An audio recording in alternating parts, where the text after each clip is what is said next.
The greatest people are self-managing. They don't need to be managed.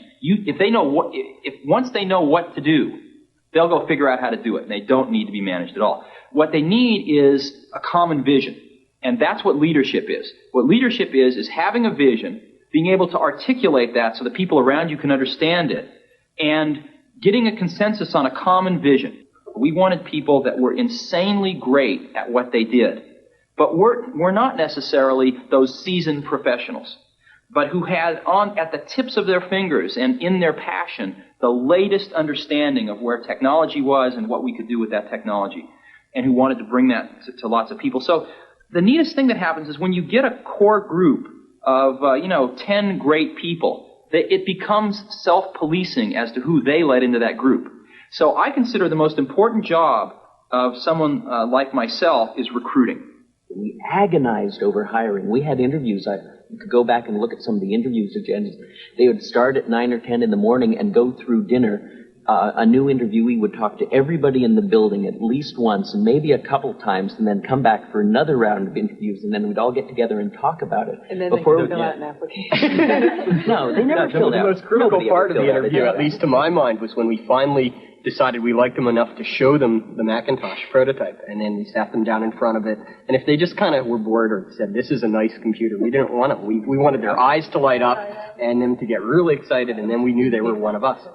And everybody just wanted to work, not because it was work that had to be done, but it was because something that we really believed in, that was just going to really make a difference. And that's what kept the whole thing going. We all wanted exactly the same thing, and instead of spending our time arguing about what the computer should be, we all knew what the computer should be, and we just went and did it. We went through that stage in Apple where we went out and we thought, oh, we're going to be a big company, let's hire professional management. We went out and hired a bunch of professional management. It didn't work at all. Most of them were bozos. They knew how to manage, but they didn't know how to do anything. And so if you're a great person, why do you want to work for somebody you can't learn anything from?